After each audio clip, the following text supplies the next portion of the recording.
So let me start by saying that overall, I'm pleased with the first book report. As I just mentioned to the students here, I've graded the majority of reports. I have my first class finished and about almost 3/4 of my second class finished. I would say if I had to speculate, the average grade point-wise, so out of 80 points, it's probably in the mid 60s, give or take a couple points. Some students have done really well, other students kind of in the middle, and then some students, need to improve on the second report compared to the first. But again, overall, I'm pleased with what I've seen so far. I just hope to kind of use this as a stepping stool to do even better on the second report. So with the second report, we'll be looking at social psychology, more so than culture, which we were looking at in the Leroux book. And when looking at social psychology, we'll be discussing it in reference to the social construction of reality.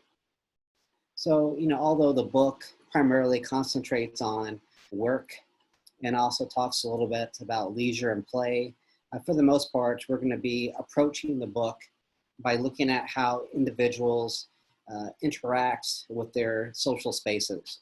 So specifically, the book is called Kitchens. What Gary Allen Fine does, he's an American sociologist similar to Leroux. Gary Allen Fine studies 4 different kitchens, and he looks at some similarities across the 4 with respect to the social forces, the social structures that the restaurant workers have to manage, have to navigate to be successful. So there's this interaction on a personal level, the recognizing, the understanding, and the acting, and all of that is in reference to kind of larger social forces, such as, paying the bills, such as, making food, getting out to tables in a timely manner. So that's what we'll be looking at, these dynamics of structure, the social level, and social psychology, the personal level. So, like the first reports, we'll be doing 3 full pages, double spaced. And for the most part, everybody did really well meeting the page requirement and also citing the text. So again, every time you're using information from the book, you should be telling the reader where that information can be found, whether it be a direct quotation or whether it be a paraphrase, just kind of a generalization of ideas from one section of the book or another. So that's similar. And now for the next 3 parts, 2, 3, and 4, we'll kind of dig more into that social psychology aspect compared to in the Leroux book, we're looking more at the cultural aspects of parenting. So for number 2, we look at how play plays a functional role in creating social order in restaurants. So in my lectures, you'll see that although the focus is on restaurants, you can apply Fine's work. These ideas we'll be discussing to other social organizations as well. I think about sport teams, I think about, other kind of work-related organizations. And although they're not restaurants, you can apply the same ideas because they're all different types of social organizations. So with that being said, Fine talks about the role of play, the role of leisure in creating a functional work environment. So to me, this is interesting because, you always hear, in a classroom setting, a sports setting or in a work setting, your teacher, your boss, your coach will say, stop playing around, stop messing around, stick to work, get serious. And what Fine actually argues is the messing around, the playing around at work, on the team, in the classroom, is actually productive for the workers, for the athletes, and for the students. Because what it does, when you're kind of playing around with one another, it creates social bonds that wouldn't exist otherwise. It creates a student culture in the classroom where students, talk to one another, they get along with one another. It creates harmony among teammates on the sports team. And in the work environment, people become friendly with one another rather than simply being co-workers. And so this promotion of a work-like culture lends itself to being more productive because people will have each other's backs. They'll help out other people when other people need help. They'll come to work and do their job, although they may not really enjoy doing their work. They may not enjoy doing their job. And a lot of times these jobs come with, low pay and low status. So that work culture lends itself to productivity because people will work harder to help other people out when that culture is present. And you build that culture through the play, through the leisure. The culture simply does not exist. You have to create it, and you create it through the play and leisure.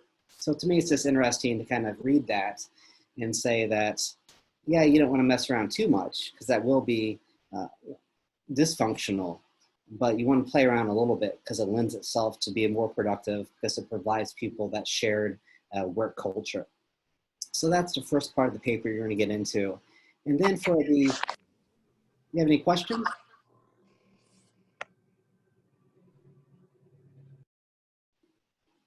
Okay, so just for the next two parts, 3 and 4, they're very similar in nature in terms of what I'm asking you to do with the book. So if you look at the last couple chapters we'll go through, Fine looks at this connection between kind of social forces and the individuals interacting with those social forces.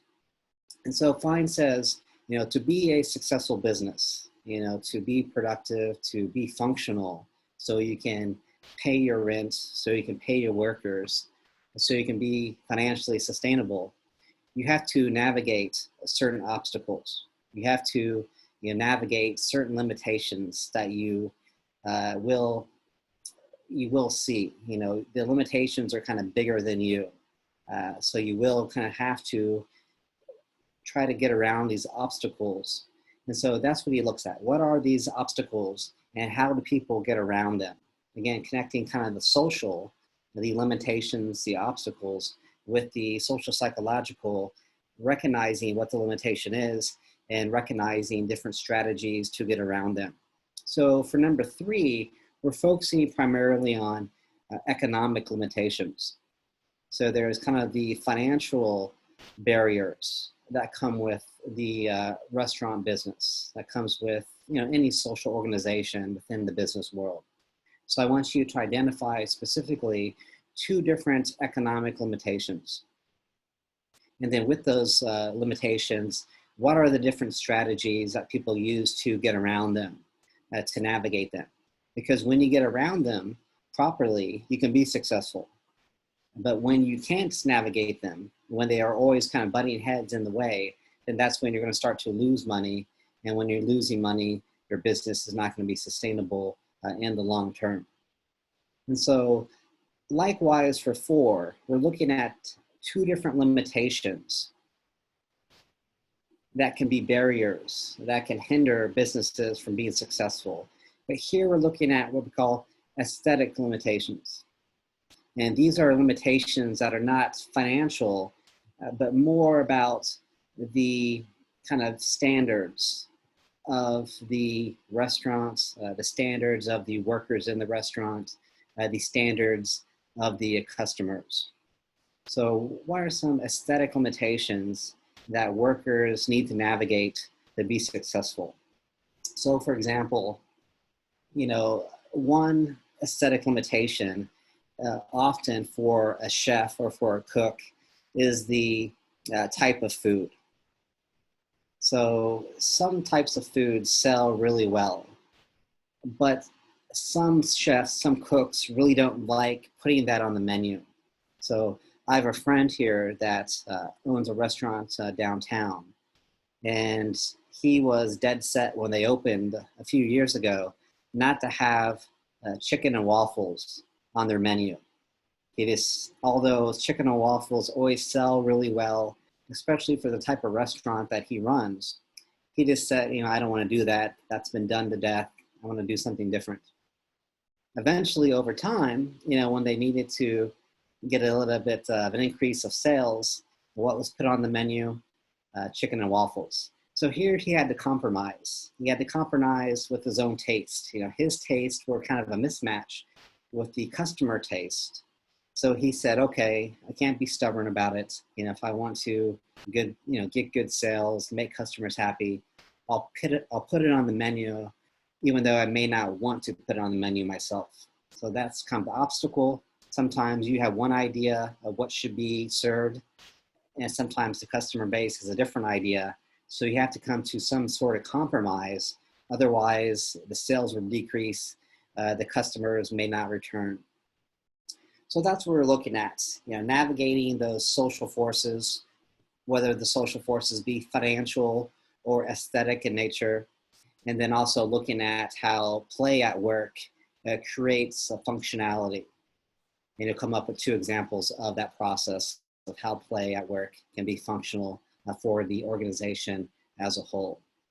So again, you know, we're looking at restaurants, but I think about, you know, playing sports. You know, when I was younger, you know, we would be messing around in the locker room, you know, on the bus, going to a game, and that messing around, you know, didn't do anything for us necessarily on the field or on the court, but it did bring us together, and bringing us together, you know, produces a higher level of play, you know, on the field and on the court. So that's what we're looking at for 2. And then again, those barriers we're looking at for 3 and 4. So that's what I wanted to do today with this live session. And now let me see if you guys have any questions about the second report, or I can open it up to any questions in general. So I see that you provided the first chapter of the book. Are you going to provide the others, or that was just for like, so we can see what we're looking for? Yeah, so I provide you the entire book. So let me just show you, because I think I may know what the issue may be. So just give me 1 second.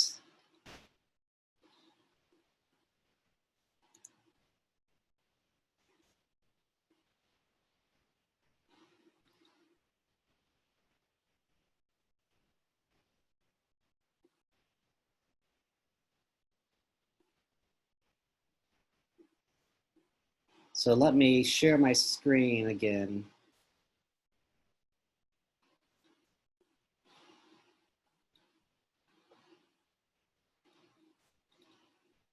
So could you guys see the D2L page okay? Okay, Yeah. so, you know, it's just like everything else we've been doing. You want to go to, you know, the content section. You know, we're still in that part 2 of the class. Excuse me, we're in part 3 of the class. Let me go back.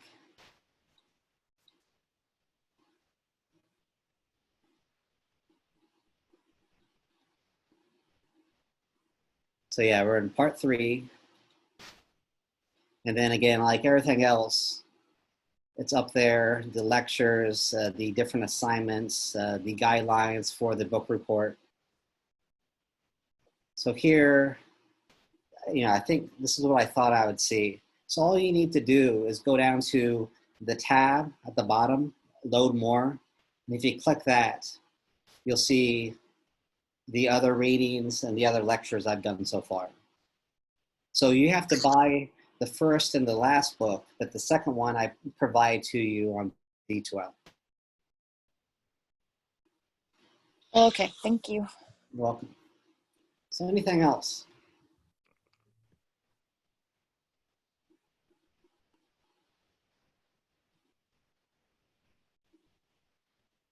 All right, so, you know, just kind of keep in mind that, you know, I will be kind of organizing the lectures in reference to the report like I did for the Leroux book. So always kind of have those guidelines out, you know, next to you when you're going through the lectures. So you just kind of get a head start on, you know, what you're going to be writing and, you know, what you could be putting in the report itself. And always keep those guidelines out when you're actually reading the book, because you may come across some information that you think would be very useful when it comes to, you know, one of those 3 parts you're going to be writing. So yeah, I mean, that's what I wanted to do for today's session. Again, let me ask you if you have any last minute questions or anything. No, no questions. Okay. Well, like I always do, I'll hang out if anybody wants to chat about anything. I'll stop recording now, but if you want to hang out and talk about anything, I'll be more than happy to. Otherwise, feel free to leave and enjoy your weekend.